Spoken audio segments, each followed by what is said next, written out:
माई हान एक 26 साल की लड़की जो कि वियतनाम में रहती थी। देखने में बेहद खूबसूरत थी। इसके अलावा ये वियतनाम एयरलाइंस में एज अ एयर होस्टेस काम करती थी, जहां से उसकी सैलरी ठीक ठाक थी, मतलब जिससे वो अपनी बेसिक नीड्स पूरी कर सकती थी। और ऐसी ही कुछ माई हान की ज़िंदगी चल भी रही थी। लेकिन धीरे धीरे माई हान की लाइफ में कुछ चेंजेस आने शुरू हुए। देखते देखते माई हान ने लग्जरी होटल्स में जाना शुरू कर दिया और उसका लाइफ स्टाइल एकदम अमीरों जैसा हो गया। धीरे धीरे उसने अपना घर भी इस तरह से बना लिया जैसे किसी बहुत अमीर इंसान का होता है। बड़ी बड़ी गाड़ियों में घूमना ये माई हान के लिए एक नॉर्मल सी चीज़ हो गई थी। लेकिन सब लोग ये जानना चाहते थे कि आखिरकार माई हान के इस लाइफ स्टाइल के पीछे राज क्या है। जब ये राज कुछ महीनों में ही निकल के सामने आया तो हर एक इंसान के होश उड़ गए। तो चलिए शुरू करते हैं। Hi and welcome back to another case of crime 25। आपको बताना चाहेंगे कि जब आप किसी भी फ्लाइट में सफर करते हैं तो इसमें 3 क्लास होती हैं, फर्स्ट क्लास, बिजनेस क्लास और इकोनॉमिक क्लास। जो माई हान थी उसकी ड्यूटी मेनली फर्स्ट क्लास में रहती थी, जहां पे रिच लोग हमेशा सफर करते थे, जो कि बड़े बड़े बिजनेसमैन एक कंट्री से दूसरी कंट्री या फिर एक सिटी से दूसरी सिटी में जाया करते थे। तो इसी जगह पे माई हान की ड्यूटी रहती थी। लाइफ अभी तक नॉर्मल चल रही थी, लेकिन जब माई हान 26 साल की हो चुकी थी, मतलब 2023 में, तो चेंजेस आए।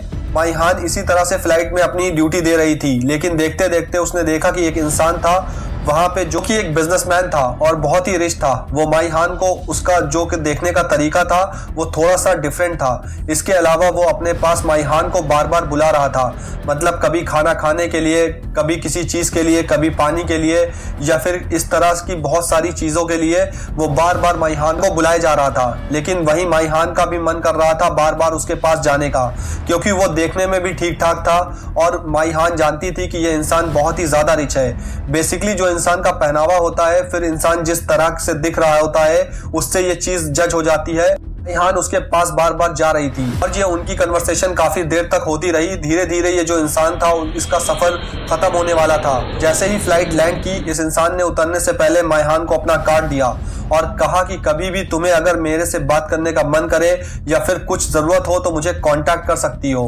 ये बोल के वो इंसान वहां से चला गया। माई हान इसके बाद भी अपनी रेगुलर जिंदगी जी रही थी कि वो कार्ड उसी के पास था। एक दिन माई हान का अचानक से मन किया कि वो इस इंसान को कांटेक्ट करे और इसी के चलते माई हान ने उस इंसान से कांटेक्ट किया, जिसके बाद ये डिसाइड होता है कि माई हान उससे मिलेगी, से ही उसकी फ्लाइट इस सिटी में लैंड करेगी। और जैसा उनमें डिसाइड हुआ था, वो इंसान माई हान से मिला, वो डिनर के लिए साथ में मिले। वहां पे काफी देर बात हुई। धीरे धीरे ये बातें काफी ज्यादा बढ़ती गई और टाइम काफी ज्यादा हो गया था, जिसके बाद उन दोनों ने एक होटल बुक किया जो कि एक 5 स्टार होटल था, जहां पे वो इंसान माई हान को साथ में लेकर गया। इसी तरह से वो इंटीमेट भी हुए। कुछ ही घंटे माई हान ने इस इंसान के साथ बिताए थे, लेकिन जैसे ही ये इंसान जाने वाला था, इस इंसान ने माई हान को जाते जाते लगभग 1,10,000 रुपए देके चला गया। माई हान को ये चीज देखकर बहुत ही शॉकिंग लगा। मतलब उसने कुछ ही घंटों में इस इंसान के साथ वक्त बिताया था और इसके बदले वो माई हान को उतने पैसे दे गया जितनी शायद उसकी सैलरी भी नहीं थी। माई हान को ये चीज़ बहुत ही अच्छी लगी और फिर से उसने अपनी वही लाइफ शुरू कर दी जो वो पहले से जी रही थी, एज एन एयर होस्टेस काम करने वाली। लेकिन माई हान के दिमाग में अभी भी ये सारी चीज़ें घूम रही थी कि उसने एक ही रात का, इनफैक्ट कुछ घंटों का ही इतना पैसा कमा लिया था जो उसने एक्सपेक्ट भी नहीं किया था। इसके बाद माई हान ने कुछ प्लान किया। अब वो फ्लाइट में ऐसे इंसान को फाइंड आउट किया करती थी जिसका उसे देखने का तरीका बिल्कुल अलग हो। वो उस इंसान से बात करना शुरू कर देती थी। धीरे धीरे वो उसके पास जाती थी और वो दोस्त बन जाते थे और इसी तरह से माई हान उनके साथ खाने पीने के लिए जाती थी, नाइट स्पेंड करने के लिए जाती थी या फिर कुछ घंटों के लिए साथ में जाती थी। और इसी तरह से माई हान ने बहुत सारा पैसा कमाना शुरू कर दिया। धीरे धीरे माई हान का लाइफस्टाइल चेंज होना शुरू हो गया था, लेकिन अभी इसमें कुछ बड़ा ट्विस्ट आना बाकी था। जैसे ही माई हान की डिमांड बढ़ने लगी तो उसी ड्यूरिंग माई हान की नाइट ड्यूटी भी होती थी। वो अभी अपनी नौकरी भी छोड़ नहीं सकती थी क्योंकि वो इस मामले में श्योर नहीं थी। उसने एक प्लान किया। उसने अपने फेलो एयर होस्टेस को ये बात बताना शुरू कर दिया। बेसिकली उसने अपना लाइफस्टाइल चेंज किया था अपने सोशल मीडिया अकाउंट्स पे, जिससे जो भी उसके साथ काम करने वाली लड़कियां हैं वो उससे जेलस हो या फिर वो चाहे कि वो भी माई हान की तरह घूमे फिरे। उसने अपना लाइफस्टाइल ही चेंज कर दिया था। उसने महंगी महंगी जगहों पे जाना शुरू कर दिया था, महंगे महंगे होटल्स पे जाना शुरू कर दिया था, ताकि वो फोटोज अक्सर क्लिक करके अपने सोशल मीडिया पर अपलोड किया करती थी, जिस वजह से जो भी उसके साथ काम करने वाली लड़कियां थी, जो भी बाकी एयर होस्टेस थी, उससे जेलस फील होना शुरू हो गई थी, या फिर वो चाहती थी कि वो भी मायहान की तरह बन जाए। जब उन्होंने मायहान से इस बारे में पूछा तो मायहान ने उनको बताना शुरू किया कि असल में जो मायहान थी वो चाहती थी कि वो अपने अंडर कुछ लड़कियों को हायर करे, और जिन लड़कियों को वो अपनी तरह बड़े बड़े बिजनेसमैन के पास भेजे, जहां पे से वो कुछ पैसे खुद भी अर्न कर सके। मतलब जो बीच की डील थी, वो डील करने का पैसा था, वो खुद भी वहां से कमा सके। और यहाँ जो अमाउंट था, ये ठीक ठाक अमाउंट था। इसी के चलते काफी ज्यादा लड़कियां मायहान के बहकावे में आ जाती हैं। धीरे धीरे करते करते मायहान ने 30 गर्ल्स की लिस्ट बनाई जो कि उसके पास थी, और वो हमेशा जब भी किसी सिटी से, किसी भी कंट्री से, जहां भी ये वियतनाम एयरलाइन जाती थी, वहां से जब मायहान को किसी भी इंसान की रिक्वायरमेंट आती थी तो वो इन लड़कियों को वहां प्रोवाइड करवा देती थी।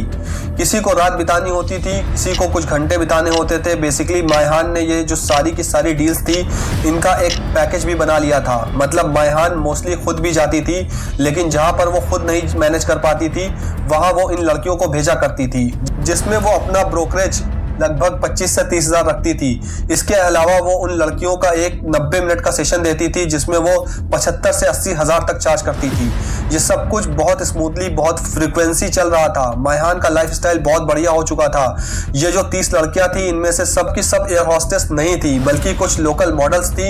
ये जो भी लड़कियां थी, ये देखने में सुंदर थी, और उनको अपनी फिजिक का भी बहुत ध्यान था, जिस वजह से ये परफेक्ट मैच थी किसी भी बिजनेसमैन को अट्रैक्ट करने के लिए। और यही मायहान कर भी रही थी। ये जो लड़कियां थी, इन्होंने भी अब धीरे धीरे पैसा कमाना शुरू कर दिया था, और पैसा आता हर इंसान को अच्छा लग रहा था, जिसके चलते ये मायहान के साथ खुश भी थी। इसी के चलते मायहान ने इतना पैसा अर्न कर लिया था कि धीरे धीरे उसने एक मैनेजर तक हायर कर लिया था। मतलब कि ये जो सारी डील्स मैनेज किया करता था, और उसी के थ्रू ये सारा का सारा पैसा भी ट्रांसफर होता था। सारा का सारा अमाउंट पहले मायहान के पास ही आता था, और वहीं से ये जो लड़कियां थी, जो भी वो भेजती थी, उनको पैसा जाता था। लेकिन ये जो 30 लड़कियां थी, इनकी जो फोटोग्राफ्स थी, वो मायहान ने एयर हॉस्टेस की ड्रेस में ही खींची थी, सो दैट जो भी बिजनेसमैन ये चाहते हैं, उनको ये लड़कियां पसंद आ जाए, जिसमें वो देखने में काफी सुंदर भी लगती थी और काफी फिट भी लगती थी। और इसी के चलते कुछ ही महीनों में मायहान करोड़पति बन गई थी। मतलब धीरे धीरे उसके अकाउंट में इतना पैसा ट्रांसफर हो गया था, जो शायद उसने पूरी जिंदगी कमाने का नहीं सोचा होगा।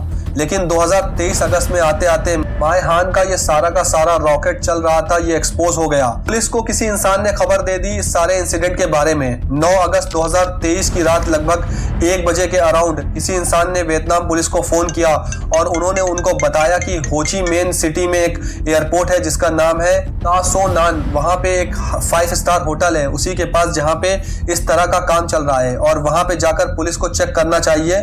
पुलिस को ये जैसे ही रिपोर्ट मिली, उन्होंने सीधा इस होटल में जाकर चेक करना शुरू किया, और वहां पे उन्होंने ऑन द स्पॉट ही 4 अलग अलग कमरों से इस तरह के 4 केसेस देखे। मतलब इनमें से जो 3 लड़कियां थी, वो भी एयर हॉस्टेस थी, जो कि 3 अलग अलग मर्दों के साथ थी, और जो 4th लड़की थी, वो भी लोकल मॉडल थी, जो कि एक अलग इंसान के साथ थी।